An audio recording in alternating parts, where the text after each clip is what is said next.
What's up, my friends, and welcome into the PHLY Phillies Podcast. As always, we broadcast live from the Xfinity Lounge here at the PHLY Studios. We're brought to you by our friends over at Bet365. Whatever the moment, it's never ordinary at Bet365. We're also brought to you by our friends over at TrueMark Financial Credit Union. Head on over to any of their 24 locations or go online 24/7 to get started today.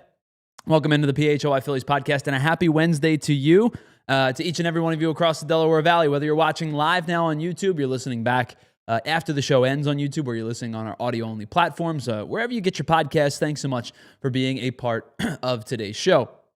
If you wouldn't mind, before we get started, hit that like button, hit that subscribe button if you're not subscribed to the PHLY YouTube channel. We are officially over 51,000 and well on our way to 52,000 subscribers at this point. We could not do what we do without you, and we thank you so much. It takes just a couple of seconds, and we really appreciate all the effort that you guys put in.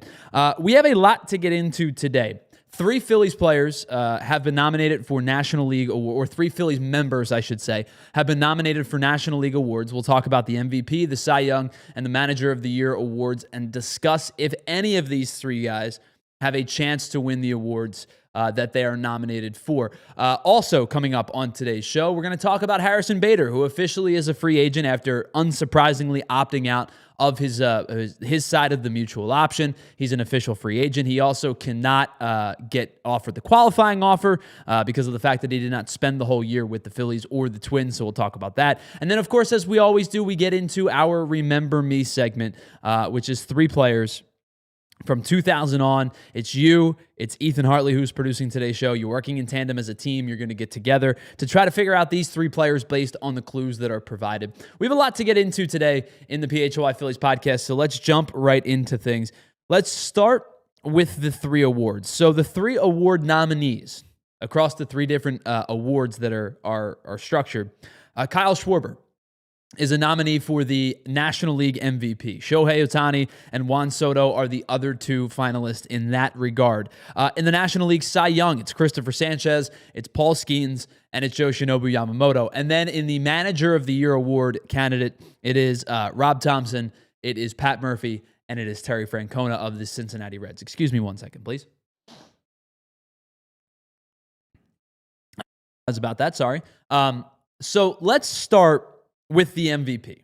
Because I think that there are, if we were to rank the order of likelihood that these guys could potentially win one of these awards, I think the most likely outcome is that, or the least likely outcome, I should say, is that Kyle Schwarber wins the MVP. I think that this is Shohei Ohtani's award to lose. And we'll talk more about why in just a second. Kyle Schwarber had an excellent season. He was very, very good throughout most of the year. Led the National League in home runs with 56. Only Cal Raleigh of the Seattle Mariners hit more home runs across all of baseball. Had 132 RBI. It was an excellent year for Kyle Schwarber. The average, of course, it comes into conversation. We'll talk more about that in just a minute. The strikeout numbers come into conversation as well. But I think when you compare these 2 players, and really when you compare Soto and Schwarber versus Ohtani, it's really because you need 3 nominees in order to have a finalist for this award. Shohei Ohtani is going to win the National League MVP. And not only is Shohei Ohtani going to win the National League MVP, I think that Shohei Ohtani for the 2nd consecutive year is unanimously going to win the National League MVP. So let's take a look at their numbers between Kyle Schwarber and Shohei Ohtani to get an idea of just how far apart maybe these 2 players are when it comes to most of the statistical numbers. Now, like I said, the RBI are the big number in favor of Kyle Schwarber. He has 132 RBI so far this year, or had 132 RBIs this year compared to Shohei Ohtani's just 103. However, almost every other statistical category belongs to Shohei Ohtani, with the exception of home runs. I apologize, 102 RBI for Shohei Ohtani. Ohtani with a 42-point higher average than Schwarber, 282 versus 240. The slug is significant. It's almost 60 points higher, 622 to 563 for Schwarber. Schwarber does lead him in home runs by 1. He hit 56. Ohtani hit 55. Again, the big discrepancy is the RBI total. Schwarber hit in a more traditional power hitting spot, hitting mostly 2 or 3, where he was able to drive some extra runs in. Shohei Ohtani led off for the Dodgers for a majority of the year, which is why he only had 47 non-himself runs driven in part because he did lead off for the Dodgers quite a bit. The OPS plus is an entirely different number as well. 100 is average for OPS plus across baseball. Schwarber's was excellent. He basically was 50% better than the average player in Major League Baseball this year, but Ohtani's was even better, 179, basically telling you he's almost 2 times as good as the average player, which makes sense when it comes to his offensive productivity. Now, let's talk about Ohtani's history that he's about to make, or joining history, I should say.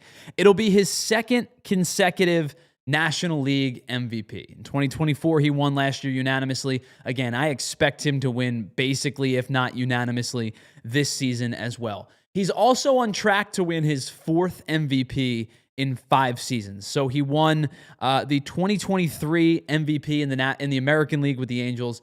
He won the 2021 MVP. He won the 24 NL MVP last year, and I believe he's going to win it again this year. So here's the rare air that Ohtani would be in if he wins the National League MVP again, like I expect him to.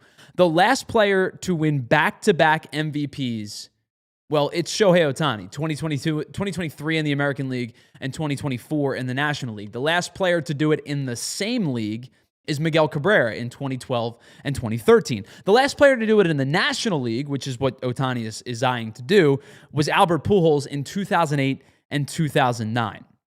Those are all incredible inside themselves. The last player to win 3 consecutive MVPs was Barry Bonds, who not only won 3 in a row, but won 4 in a row from 2001 to 2004. Let's think about that for just a second. There are 0 players. Shohei Ohtani would become the first, not named Barry Bonds, to win 4 MVPs in their career. Barry Bonds did it 4 consecutive seasons. So we think about 2001, right? The 73 home run season, maybe the greatest power hitting season of all time. But not only did he hit 73 home runs in 2001, he then went on to win 3 straight more MVPs. He has 7 in total, which is just absolutely absurd, right? But that's the rare air that Shohei Ohtani is about to get into. He's going to become the second player ever to win his 4th MVP, and he'll do it winning 3 consecutive MVPs. To go back to Ohtani for just a second, and to go back to the numbers, I should say, for just a second. Last year, he hit 54 home runs. This year, he hit 1 more despite playing 1 game less and getting 25 less at-bats. Why did he get 25 less at-bats even though he only played 1 game less? Well, he walked 28 times more, and he also was intentionally walked 10 times more. Last year, he was intentionally walked 10 times. This year, he was intentionally walked 20 times. You saw him get intentionally walked numerous times in the World Series. The Phillies tried to do it. It backfired. The Brewers tried to do it. It backfired because Mookie Betts was able to come through in both spots. But Ohtani also led the National League in runs scored, slugging, OPS, and OPS plus. Only Juan Soto had a better on-base percentage in the National League. Only Kyle Schwarber hit more home runs. So the 3 guys that are up for MVP, Kyle Schwarber leads in a couple statistical categories. Soto leads in a statistical category. But every other one, with the exception of batting average, which Trey Turner won, belongs to Shohei Ohtani. None of this, by the way, factors in any of the pitching. You could take the pitching out of the equation. He could have been a full-time DH again this year and still would have won the MVP. I firmly believe it.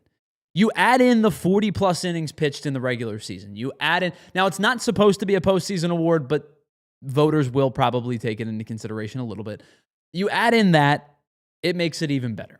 Shohei Ohtani is, on top of everything he did offensively, was able to throw any types of innings whatsoever and do it at a pretty good level. Now, he was only averaging 4 or 5 innings in appearance in the regular season, but he ended up throwing, I think it was 41 1/3 innings pitched. Strikeouts were above a strikeout per inning pitched. ERA was good. So on top of all of the offensive things that we just talked about, he also had a large enough sample size as a pitcher to take it into consideration. Somebody asked me one time, are they going to at one point strip away or separate the two between Ohtani's offense and his pitching?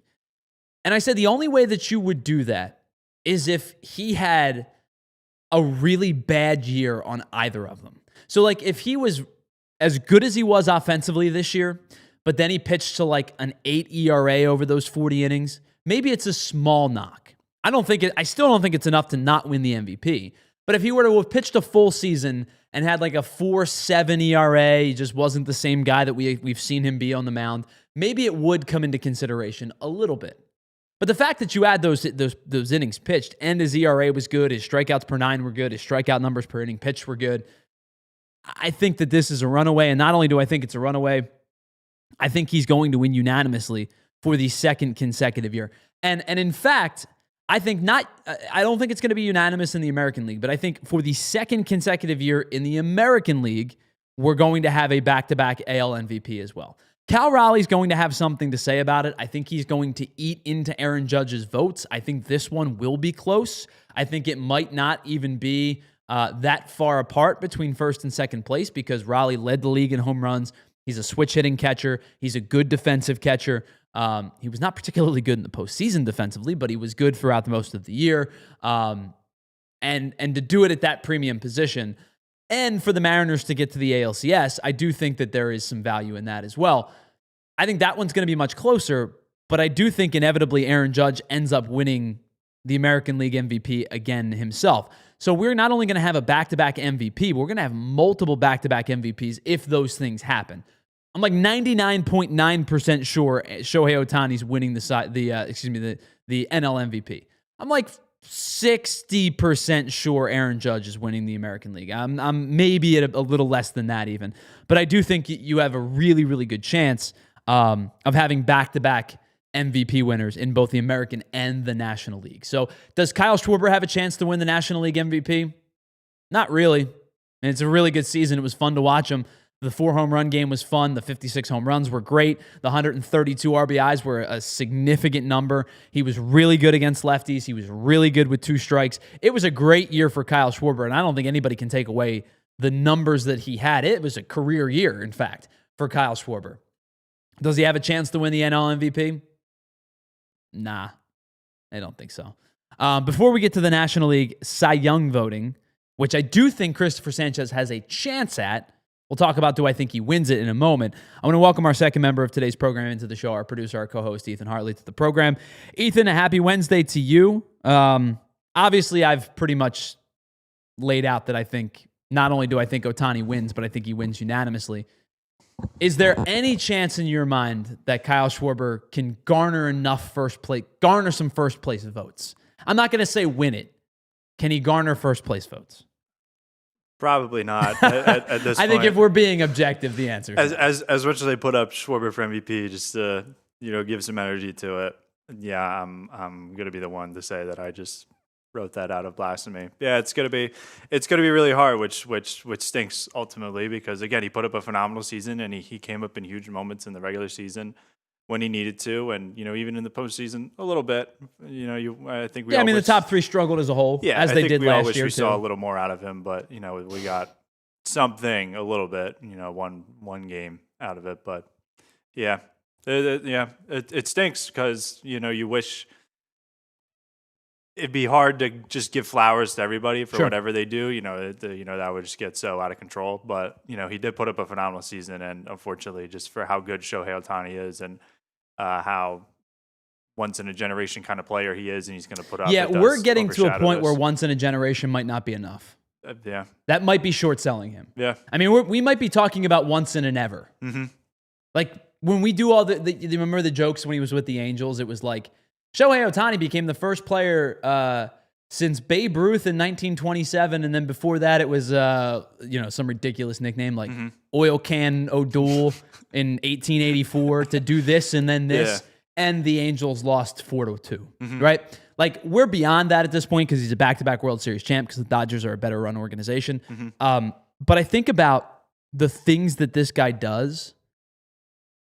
I don't even know if they're once in a generation or once in a century. Like, they might just be one of one at this point. Like, do I think that right now, Shohei Ohtani, there's the argument of like best versus greatest, right? Is Shohei Ohtani the best player to ever play the game in terms of stats? No, he's not, right? I think Barry Bonds is the best hitter of all time. You make the argument that Roger Clemens with the seven Cy Youngs might be the best pitcher, or you could go old school and think about, a Bob Gibson or a Sandy Koufax or even a Randy Johnson or whomever, right? You have that argument. Is Shohei Ohtani the greatest player to ever play the game? Probably. Probably the answer is yes. Like the single best talent. And do we have another, 8 to 10 years of Shohei Ohtani still? He's only 30. Like we're talking about a guy who probably still has 8 or 10 good years. And even if he can't pitch for another 8 or 10 years, I do think he can hit for another 8 or 10 years. So if he pitches for another 3 or 4 even, and then he becomes a full-time DH in the final, 6 years of his contract, that to me is enough to be the most talented player of all time. All right, so let's get to the other one, which is the National League Cy Young Award, which I don't think Cristopher Sánchez is going to win. I think Cristopher Sánchez is going to finish second. I think for the third time in 6 years, you're going to have a Phillies starting pitcher finish second in the Cy Young voting. Zach Wheeler did it in 2021, should have won that year. Corbin Burns won it. Zach Wheeler should have won it that season. He did it last year in 2024. Chris Sale was unbelievable. Chris Sale was the Triple Crown winner. It was an unbelievable season. I would have voted for Chris Sale if I had a vote last year. Wheeler finished second in a very respectable season. And now I think for the third time and I said 6 years, I apologize, the third time in 5 years, we're going to get a Philly finish second in the Cy Young voting because I do think in the end, Paul Skeens is going to win the NL Cy Young. But I do think Cristopher Sánchez will garner a couple of first place votes, and I think he'll get a bulk of the second place votes. Yamamoto is the other candidate, had an exceptional season. We talked about him on Monday. It was an absolute dog in the postseason, World Series. I mean, just credit to him for everything he did. And, I mean, it was just an expected year from him, right? Year 2, he was healthy. He pitched the full year. He was really the only Dodger starter who did pitch the full year. And he was awesome. He was great all year long. I think Cristopher Sánchez should finish second in the Cy Young voting. And I think it should be closer than it probably is going to be. I think Sánchez might get a handful of first-place votes, but will get a majority of the second-place votes.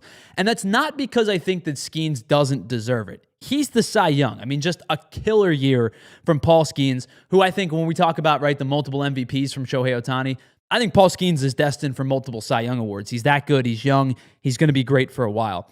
It's not because I think he doesn't deserve it. I think it's because Sánchez was so darn good all season long. Let's take a look at their comparison numbers between Paul Skeens and Cristopher Sánchez. Obviously, the big number that skews for Sánchez is 15 more innings pitched, or a little more than 14 innings pitched.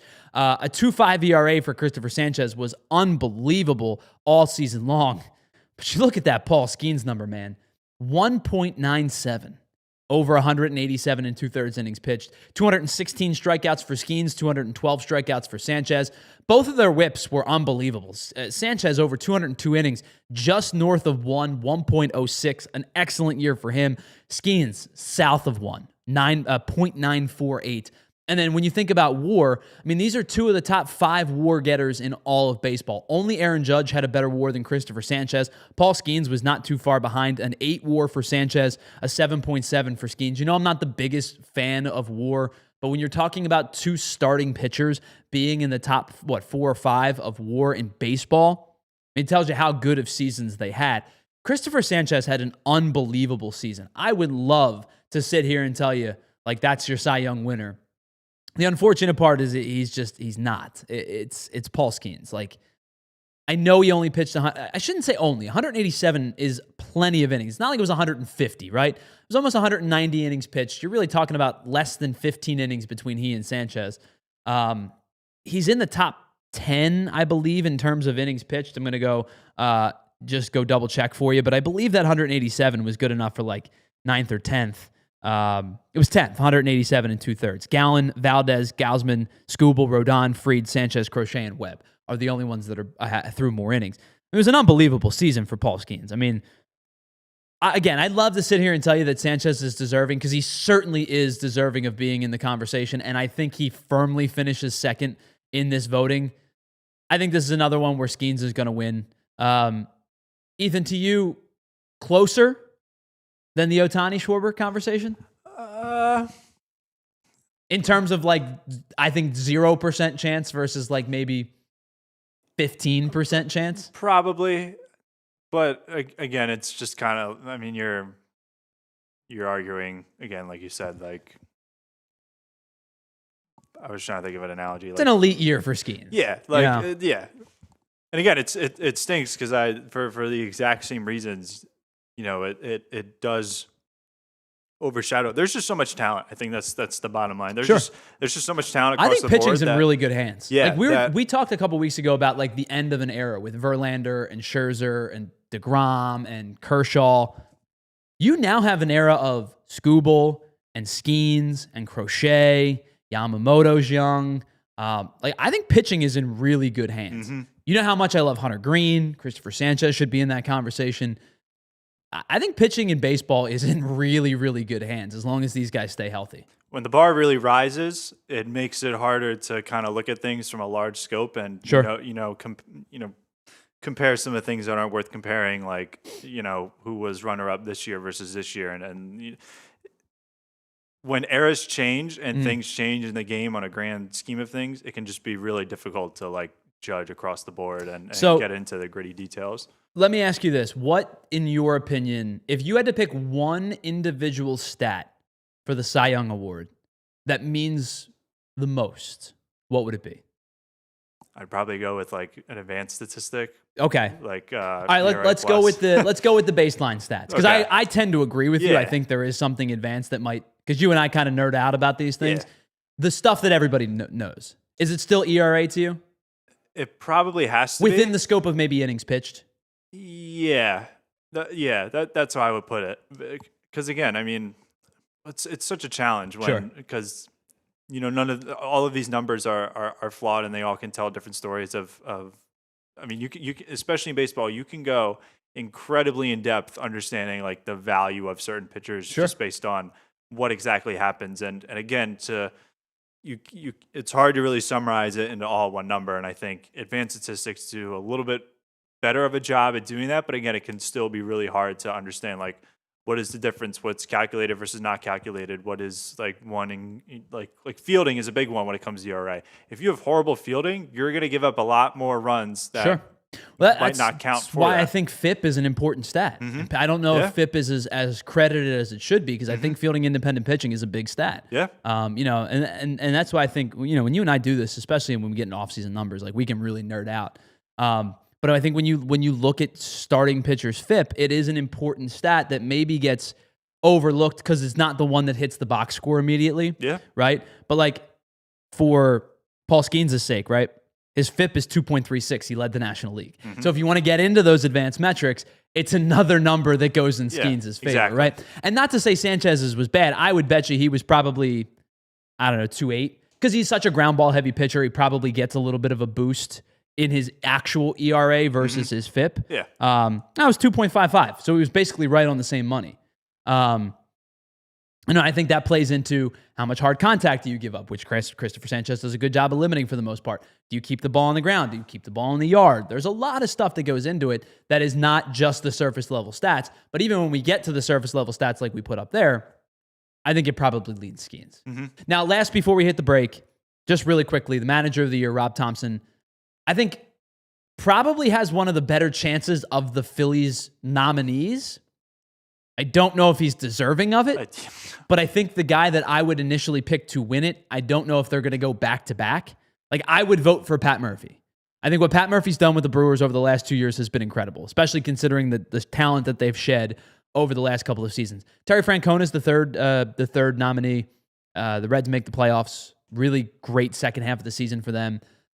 Not a particularly strong team in terms of talent, except for their pitching. Their pitching's really good. I think if any of the three nominees have a chance at winning their awards, I almost weirdly think it's Rob Thomson, even though he may be the least deserving of the three. I mean, I was just very shocked that he even was brought back to some extent. I mean, Well, you and I was talked about it a too, lot. and not necessarily because of the fact that I think he's bad. I don't think he's inherently bad. I do think that I was surprised that there was a blanket everybody's back. We talked about that a couple weeks ago.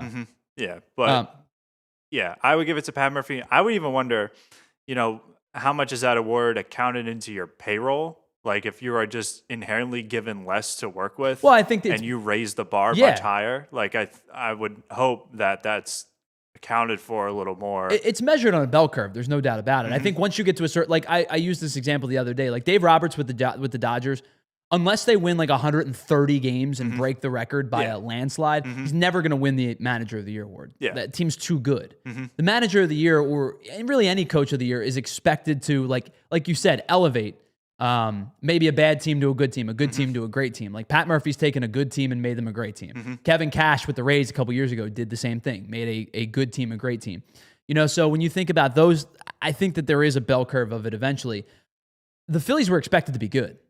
And they were good. There's regular season good, right? Phillies were expected to be good. They won 96 games. They won the division for the second straight year. They were expected to be good, and they were good. So, how much does that give? Is Rob Thomson get credit for that? I don't know. I think you have to pick a third person. They picked a team that won 96 games. All right, let's pause. On the other side, we're going to get into our big deal segment, which includes Harrison Bader opting out of his side of the mutual option. We'll get into our Remember Me segment, and of course, we'll wrap things up with the contemporary era Hall of Fame ballot. And I'll tell you who I would vote for. I don't know how many votes you get on this one. I know in the regular ballot you get 10, and I'm a big believer in using all 10, assuming there's 10 valid players on the ballot. I would tell you who I would vote for on the other side. It's the PHLY Phillies Podcast. We broadcast live from the Xfinity Lounge, and we will be right back after this. All right, if you're looking for the most affordable 7-passenger SUV in America, it's CherryHillMitsubishi.com. They've got you covered with the 2025 Mitsubishi Outlander. Plus, you can take advantage of their year-end sale event with 0% for 60-month APR financing on the entire 2025 Mitsubishi lineup. This is for Pennsylvania residents only, but if you are a PA resident, 0% financing for 60 months. You can't beat that, right? And you also get the best warranty in the automotive business. 10-year, 100,000-mile powertrain, 2 years of included limited maintenance, and 5-year roadside assistance. Terms and conditions do apply. Listen, why settle for a lesser warranty and end up being on the hook for when it matters most, those costly repairs down the line? You combine those two things together, it's a slam dunk. CherryHillMitsubishi.com. Stop in today, then tell them that PHLY sent you and receive a $100 Restaurant.com gift card just for taking a test drive or for completing a trade-in appraisal. Listen, I know people buy Mitsubishis elsewhere. I just don't know why. Drive home in your new Mitsubishi today, just minutes from all bridges, or shop online 24/7 at CherryHillMitsubishi.com. All right, and while we're here, let me tell you about our friends over at Bucci Jeweler. Listen, I was there at one point. You've probably been there before if you are married or engaged. And if you're thinking about popping the question to that special someone, sometimes you walk in and you feel like you're in over your head already. You've got so many questions. What are the 5 C's? What is it with lab-grown versus natural? All of those questions, I had no idea. I had help from our friends over at Bucci Jewelers because they are a group of, it's just Joe and Michelle. It's not just Joe and Michelle, but it is Joe and Michelle, and they want to make sure that your experience is one of one. They want to treat you like an individual. You are not a number. You're a customer. You're part of the family, and that's how they want to treat you. And that's why when you work with them, it's such a game changer. They make the process seamless. They listen to you. They help you figure out what your partner is going to love, and then their team designs something completely custom right there in-house. There's no pressure. There's no pushy sales vibes. They want to make sure that you love what you get because they love what they do. The end result is something that you're going to be proud to give, and it's something that your partner is never going to forget. So next time you need the perfect piece, go see Joe and Michelle at Bucci's Jewelry and Design. 30 plus years in the game, voted Philly's #1 jeweler year after year. Over 1,000 5-star reviews speak for themselves. Check them out today at BucciJewelers.com and tell them that the guys at PHLY sent you. What's up, everybody? Welcome back to the PHLY Phillies Podcast. Tyler Zulli, Ethan Hartley, and you in the chat hanging out. Thanks so much to Ray Schumacher and Molly and Barkley's Life, Futz, BC, RF, who was here earlier that I didn't get a chance to say hello to, Hilltop Hustler. What's up, everybody? Thanks so much for hanging out with us here on this offseason edition of the PHLY Phillies Podcast.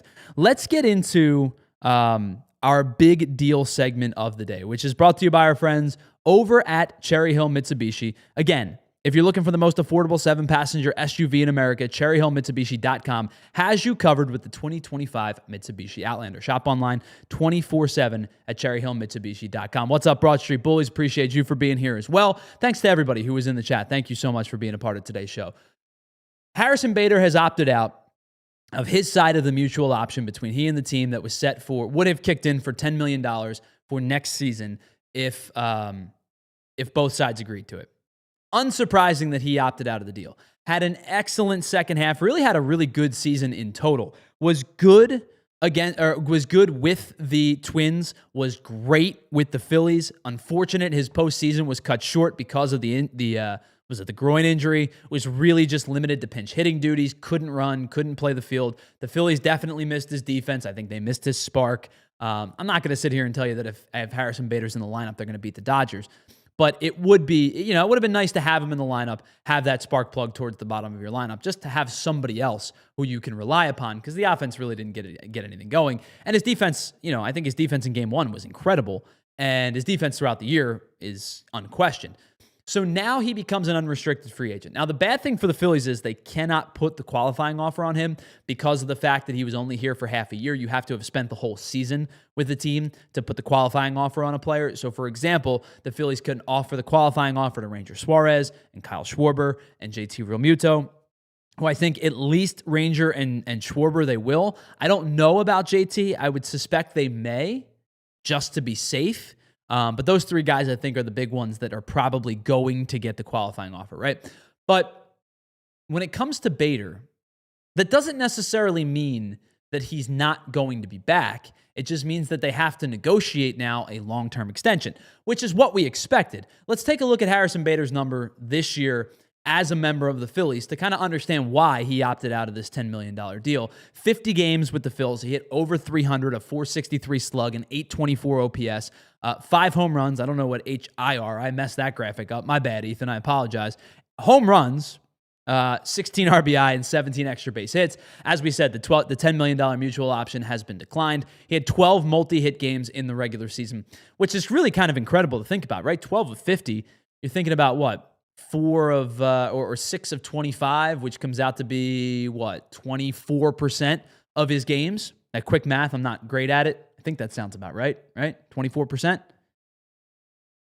That's why we're in. All right, 50 times 2 is 100, right? 12 times 2 is 24. That math is right, I think. So 24% of his games, he ended up with at least 2 hits in them as a member of the Phillies. The defense is excellent. He's a good base runner.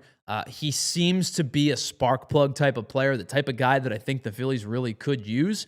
So the question now becomes, and we talked about this a few weeks ago when we did our Monday morning general manager conversation, the question now becomes, is Harrison Bader back with the Phillies next year? And Ethan, I said this a couple weeks ago. I think I'm going to sit with the same answer as what I had a few weeks ago.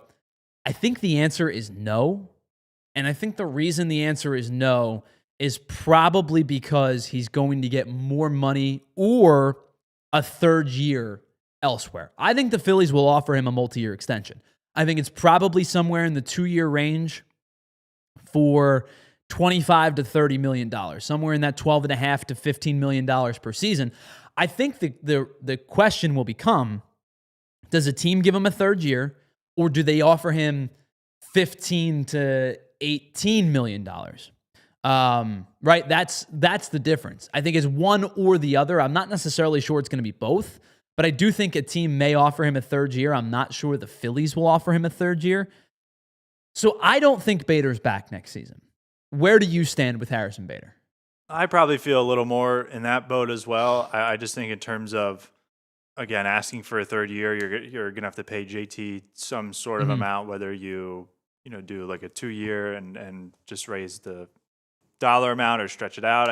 I think they're both a little bit more in the same boat in terms of where they're at in their careers, in terms of the risk reward that you get for giving them long-term amount of money. And I think it would be easy to say, I'd rather give that to JT than Bader. So I think it'd be hard to do both unless someone is more willing to accept something a little bit less, which I don't think either will. So Fangraphs put out their top 50 MLB free agents, and he's on the list. Unsurprising, I think he is a top 50 MLB free agent. In fact, they have him ranked at 26.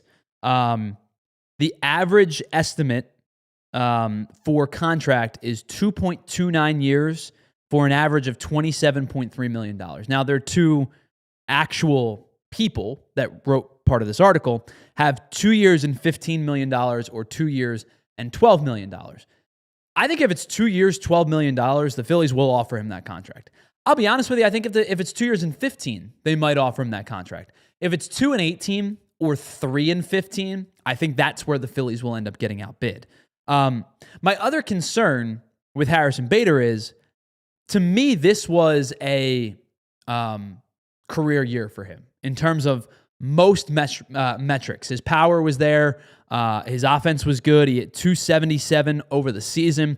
The 17 home runs, I believe, are a career high. If not, they're very, very close to it. It is a career high. The 54 RBI are a career high. The 277 average is the best over a season. The OBP was 347 throughout the season, which is his second best. His slugging was his second best at 449. The only year he was better was in 2021 with the Cardinals, where he was 460. His 796 OPS is his best ever. I mean, basically, it was the best offensive season of Harrison Bader's career. The question is, can he replicate that to a percentage? Can he replicate it to 80 or 85%? I'm not asking him to have that type of season again, and I'm definitely not asking him to be a 305 average with a 463 OBP or a slug and an 824 OPS that he was in the 50 games that he was with the Phillies. That was probably towards the outer echelon outlier to the type of season that he had. It was a really good year, 50 games, and it was a really good year for Harrison Bader, who was a guy that prior to the season I had no interest in. And I really didn't have any interest really in him at the trade deadline. And he proved me wrong. He proved me really wrong. But I don't know if he's primed to have that type of season again. And I would expect I don't know about a huge regression. I think he's made some changes at the plate that will help him stabilize. But I do expect a slight regression. And if the regression is, if it's 250 with a 750 OPS, I think you can probably live with it. If it's 230 with a 622 OPS like he hit in 2023, that's the type of player you don't want to give $15 million to. The question is, where does he fall? I think he's going to get overpaid somewhere. And I think with the Phillies' monetary constrictions around Kyle Schwarber, around JT Realmuto, around potential other free agents, do they bring Ranger back or not? I think with the monetary constrictions that they may have, I think that he's going to end up either getting more money or more years than the Phillies are willing to offer. And that, to me, him opting out of that was never a question. I expected him to do it. But it now becomes, can they get him to come back on a deal that works for both parties? And I just think there's going to be a team somewhere along the line that gives him either more money or more years. And I think the reality is we probably got 50 games of Harrison Bader. That's probably where it sits. Yeah, I'm probably more in that boat as well. As Ray Schumacher brings up a good point that if a third year blocks some sort of rearrangement and in the fielding, sure, where if Trey Turner kind of falls behind or Justin Crawford can prove to be more value for the major league team, I'd rather not cause issues to that as well. If a third year becomes more kind of like he regresses a ton, and then it's like you just have to play him to try and get something out of him. Because you signed him. Yeah. It's kind of like the, Castellanos conversation that we're now having, right? Castellanos made a ton of sense when they signed him. I know that there were people that didn't love it. I know he was coming off the career year in Cincinnati. He made sense. They needed a right-handed power hitter. He never became the right-handed power hitter that he was that year in Cincinnati. But I think signing him at the time made a whole bunch of sense. Now, you're kind of saddled with a 1-year bad contract, and you're trying to figure out, are you moving him or not, because he has regressed. But there was a track record to sign the guy. When it comes to Bader, you have a year's worth of really good offense and a career's worth of really good defense. Is that enough for $15 million over 3 seasons? I don't know. That's our big deal segment. It's brought to you by our friends over at Cherry Hill Mitsubishi. Again, head on over to cherryhillmitsubishi.com, shop 24/7 for all of the latest Mitsubishis, including the 2025 Mitsubishi Outlander. All right, let's pause. On the other side, we're going to get into our Remember Me segment, which is Ethan's first time in the fire. It'll be you, Ethan, and the chat combined, and we'll play that as we do each and every Wednesday, and then we'll wrap up if we have time with the contemporary conversation or the contemporary era ballot conversation. It's the PHLY Phillies Podcast. We broadcast live from the Xfinity Lounge, and we will be right back after this. All right, let me tell you about our friends over at Bet365, because whatever the moment, it's never ordinary at Bet365. You find out why 90 million users worldwide have teamed up with Bet365. They are the pioneers of live in-game betting, and you can live in-game bet across 78 different sports with 780,000 live-streamed events each and every year. So on average, you're talking about 10,000 events per season. Or 10,000 events per sport, I should say. Basically what I'm trying to tell you is there's never a bad time to get in on the live in-game betting. You can do it across multiple different platforms. It's not just, the big four in the United States. It's not just college hoops or pro hoops or whatever it is. It's 78 different sporting platforms. You will always find something that you can get in on. And how about this? Right now, new users sign up, use the promo code at the bottom of the screen, PHLY365, deposit $10 and place a bet for $5, and you can get up to $300 in bonus bets back, whether your bet wins or loses. So that $10 bet, whether it wins or loses, you're going to get money back from our friends in bonus bets over at Bet365. That bonus bet money can be used on spreads, totals, player props, futures, and so much more. You find out why it is never ordinary at Bet365. Must be 21 and physically located in PA. If you or someone you know has a gambling problem and wants help, please call 1-800-GAMBLER. All right, if your home needs a little bit of TLC, or you're thinking about taking that next big vacation, or maybe you want to travel to watch one of your favorite Philly teams play on the road, here's what you can do. TrueMark Financial's HELOC Select is the way to go. It just got even better as rates have dropped, and it's even more affordable to put your home's equity to work, whether you need a new kitchen or big repairs. Maybe you want to knock out some of that student loan debt. Whatever it is, with HELOC Select, you can access all of your cash at once or just when you need it. It's total flexibility, just like an incredible game plan should be. So make it happen today. Visit one of TrueMark's 24 branches or head online 24/7 at TrueMark.com/PHLY to get in the game today. Federally insured by the NCUA, equal opportunity lender, NMLS number 404938. What's up, everybody? Welcome back to the PHLY Phillies Podcast. Tyler Zulli, Ethan Hartley, and you hanging out in the chat. It is time to get into our Remember Me segment. And each and every week, or each and every Wednesday, I should say, we get into 3 players that had come to my brain. That's where you're at. You're at the mercy of my brain, Ethan. And the only caveat is that all of these players played from 2000 on. I'm not going to hit you with a guy from 1947. That's not fair to you. I'm not going to hit you with a guy from 1972. It's not fair to you. Neither of us were alive. Now, Ethan, you're a little bit younger than me. So some of these guys who were kind of in like the peak of my growth of baseball love, maybe a little bit early for you. But we're going to put your knowledge to the test. The only thing I will tell you today, I'm going to start doing a theme each and every week, because I was just picking random players before. We're going to start doing a theme. The theme of today's Remember Me is closers. Okay. All 3 of these guys have had prominent roles as closers sometime in their career. Maybe not all closers, but they have sometime in their life have been prominent roles as closers. It's you and the chat versus the game, so you can work in tandem. Let's take a look at Remember Me player number 1.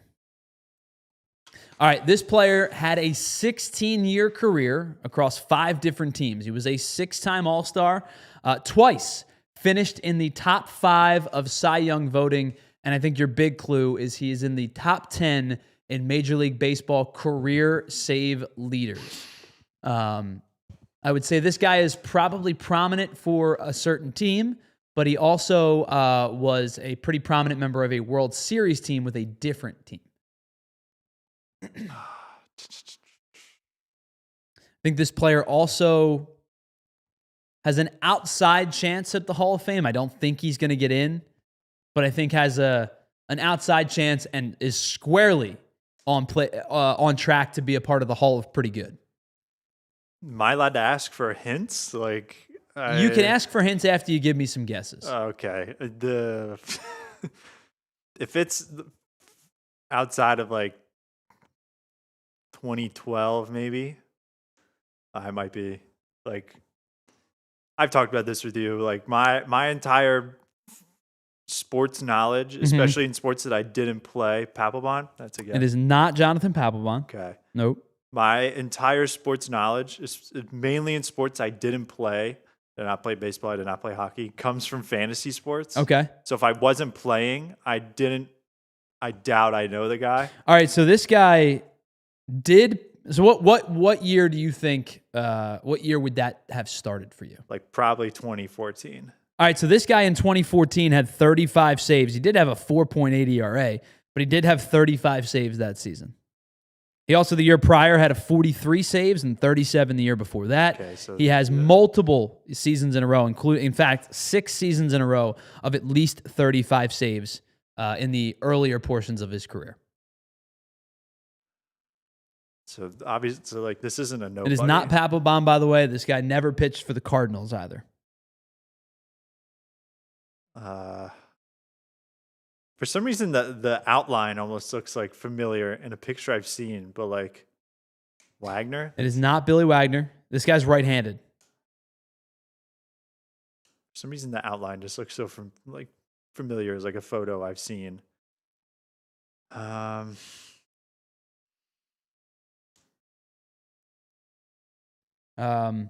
He was a 6-time All-Star, of which all of them came in the American League. Okay. So not the same team, but American League. Oh, I'm gonna need some help in the chat. All right. I'll give you one more guess. And then we'll move on.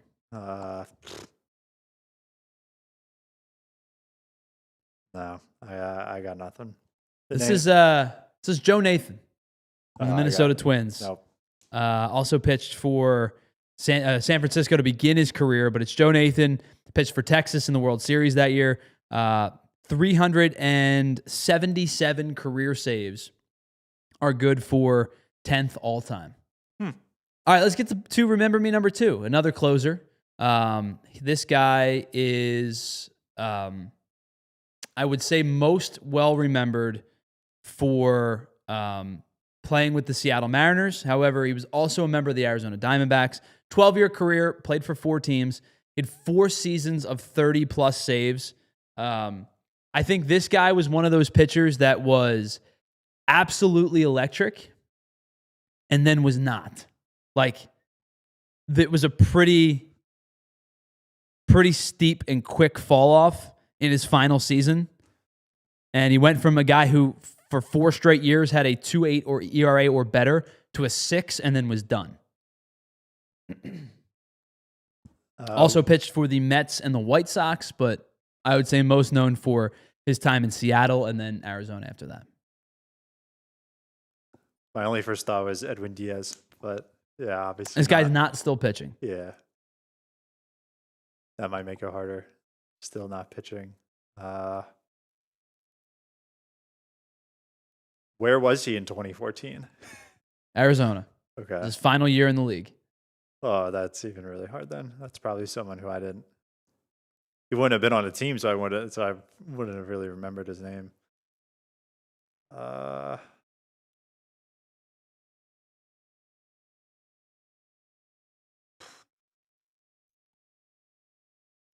I'll give you one more hint. Yeah. He has initials as his first name.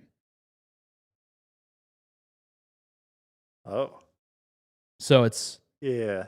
just two letters. Something junior or not. Maybe Well, not. no. For like a JT Realmuto type of thing. Oh, okay.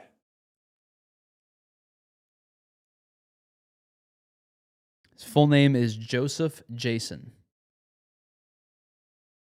JJ.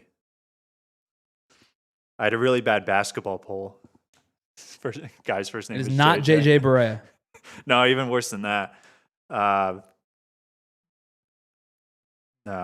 No? No. So it's JJ Putz. Oh, no. And JJ Putz for, yes, Broad Street Bullies did get it. JJ Putz led the league in games finished in 2007, was an all-star that year. Had some nasty stuff for a while, and then kind of just fell off. But yes, Broad Street Bullies, well done. All right, let's get to our final one. This is one of those guys another guy who I think was nasty and then just kind of fell off. Hard-throwing righty, 12-year career, 4 teams, was a 3-time All-Star, won 2 Reliever of the Year awards, also led Major League Baseball in saves 3 different times, 47, 44, and 49, with 3 different teams, in fact. Did it we each once. Finished 6th in the Cy Young voting in 2007, finished 5th in the Cy Young voting in 2011. Flamethrower who either controlled the ball or didn't. There was really very little in between. High strikeout numbers, multiple seasons of double-digit strikeouts per 9. This guy was nasty for a while. Had a really weird arm slot, kind of like pushed the ball a little bit. It was a weird delivery. My first thought was Chapman. It is not Chapman. Another guy who's not active. Yeah. Where was he in 2014? I said this guy's a flamethrower. He probably didn't throw as hard as I remember. Could top out at like 98. But in 2014, it was his final year in the league. He was with the Mets. Man, you picked some tough ones for 2014. Just guys on the back end of their careers that weren't playing at all.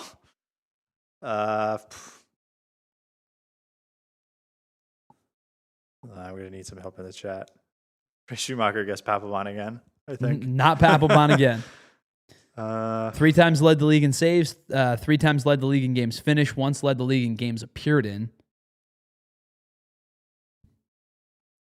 No, I got nothing. I'm really bad at this. All right. This is Jose Valverde. Nope.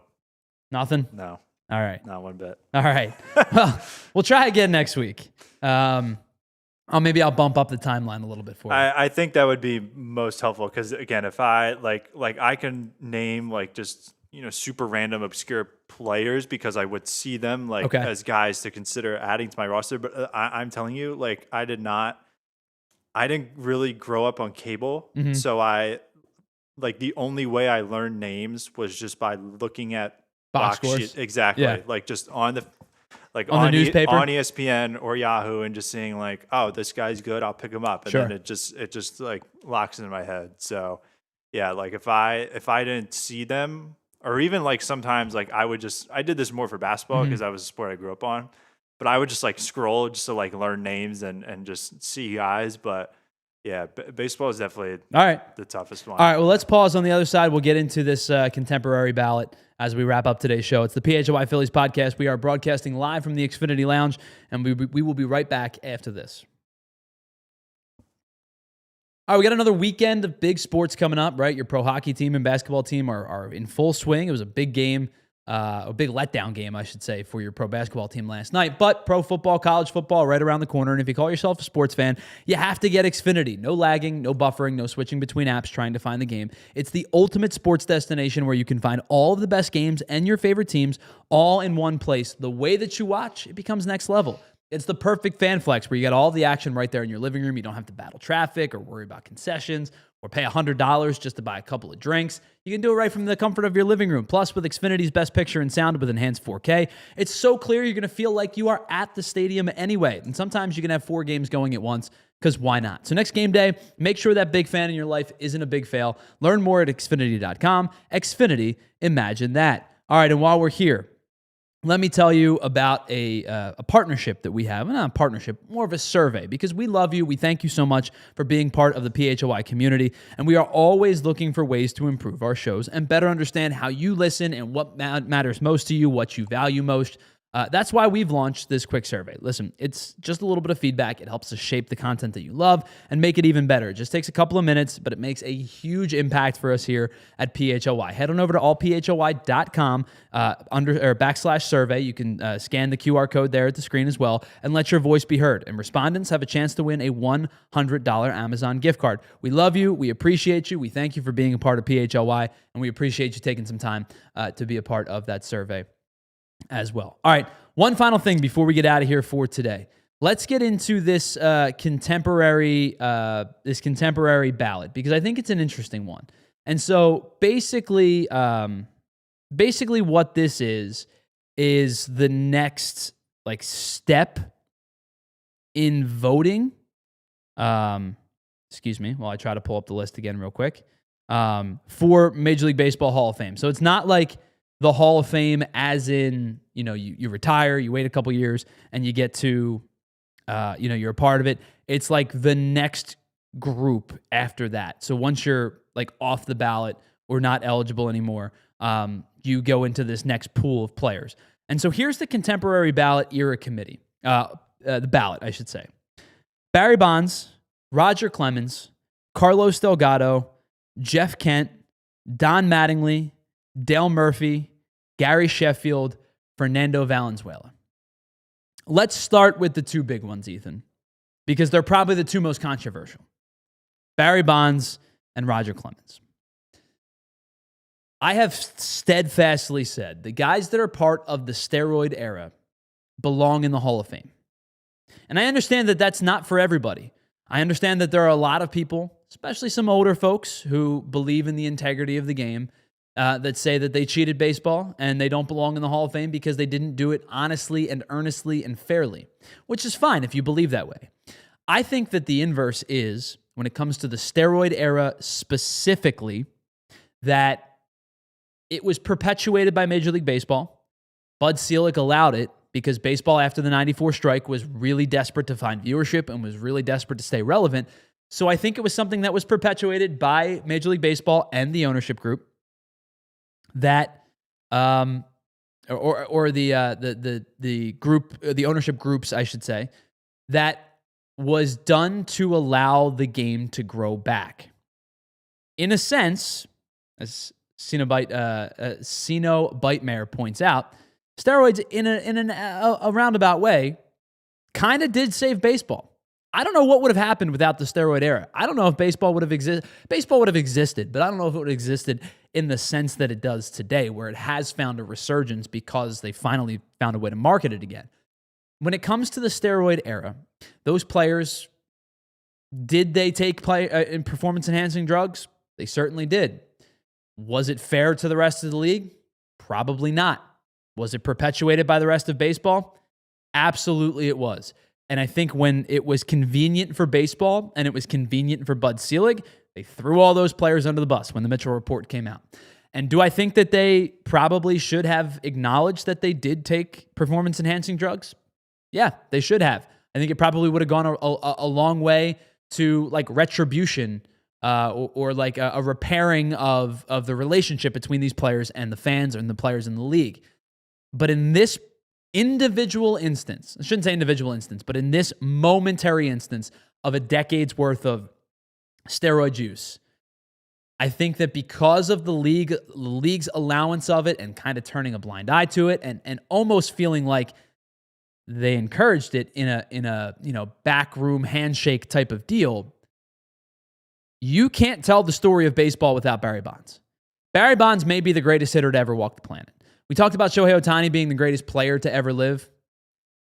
Barry Bonds is the best hitter, I think, to ever play the game. I think Barry Bonds, without steroids, we talk about this old cliche all the time, without steroids, Barry Bonds would have been a Hall of Famer. He probably would have hit somewhere in the 400 home run range. He probably would have stolen 400 or 500 bags. He would have been an elite defender. He was a Hall of Famer in his own right. With that being said, when you think about baseball and you think about the shift in power game and you think about elite level players and you think about 7 MVPs, Barry Bonds' name is etched across baseball forever. And whether you want to have a steroid era wing or you want to have an asterisk wing or whatever it may be, because of this specific circumstance, in case of circumstances, I think you can't tell the story without Barry Bonds and the story of baseball without Barry Bonds. And because of that, even if you want to have a separate thing for it, I have a tendency to say I would vote for all of the steroid era guys that are Hall of Fame worthy, which brings us to the next guy, Roger Clemens. 7 Cy Youngs. Was he part of the steroid era conversation? Absolutely. Again, should he have probably been a guy that made the effort to repair that relationship? Probably should have. But in the instance of Roger Clemens, much like the instance of Barry Bonds, you have the all-time Cy Young winning leader and the all-time MVP winning leader in an era that was basically told to go do it. Wink, wink, nudge, nudge, go do it, go save baseball. Roger Clemens was an elite level pitcher before it. He took it to the next level, allowed for longevity in his career. Again, it's another guy who I probably would vote in if I had the opportunity to. Before we get to the rest of these guys, I want to say thank you to everybody on our streaming platforms, Roku, Samsung, Xfinity. Whether you're watching us live on any of those platforms, head on over to allphly.com to watch the rest of the show. You can catch us now on this edition of Overtime.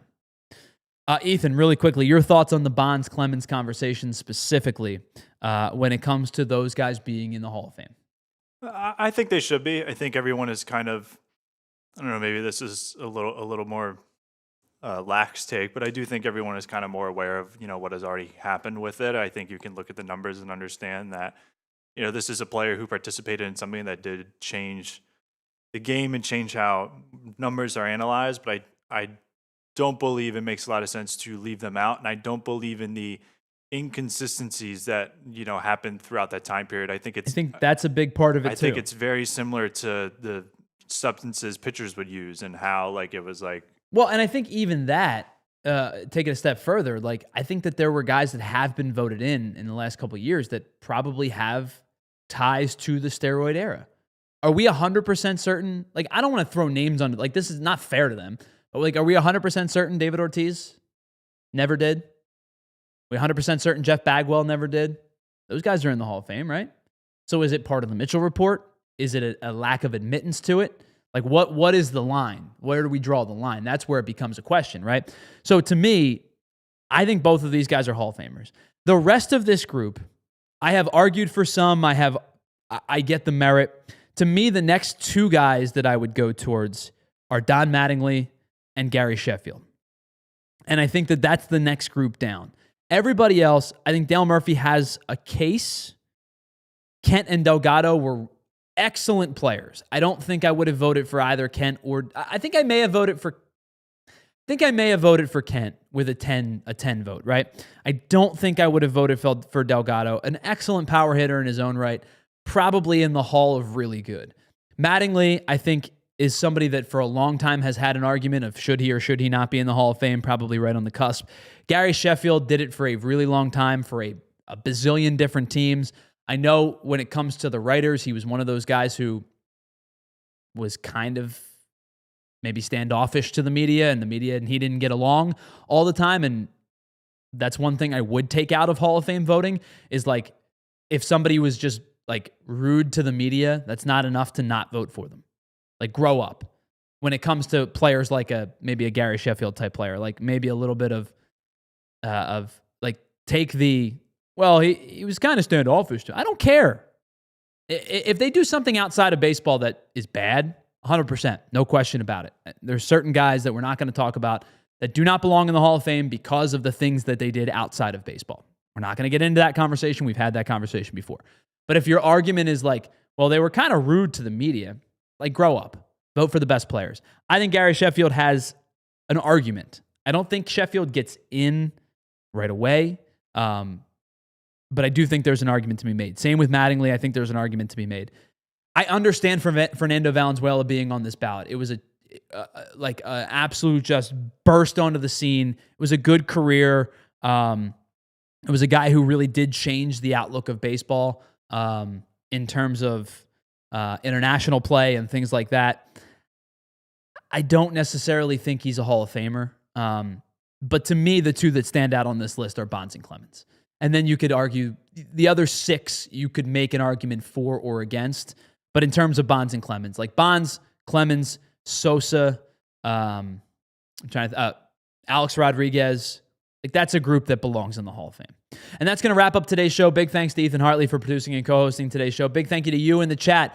Hit that like button on the way out if you have not. To Broad Street Bullies, to BC, to Molly and Barkley's Life, to Ray Schumacher, Sino Bitemare. Who else we got in the chat? Who did I not mention that was here earlier?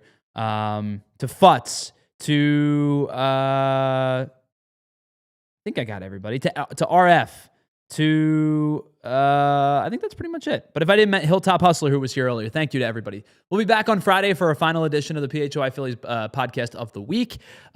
We will reset with you on Friday at noon. Coming up next at 1:30, Philadelphia comes your way. We're going to talk about the Trevor Zegras. He's buzzing right now. 7 points in the last 5 games, having himself a heck of a season so far for the Flyers. So Philadelphia comes your way next at 1:30. The PHLY Eagles show at 2, PHLY Flyers at 4, and then pre- and post-game for the Sixers at 6:30 and 9:30. Wrapping in between that will be Cheap Seats at 7 o'clock here on this Wednesday. We'll be back on Friday afternoon. Thanks so much for being a part of today's show. Stick around for Philadelphia coming up next at 1:30 right here on PHLY. We'll talk to you on Friday. See you. We all silly like the mayor.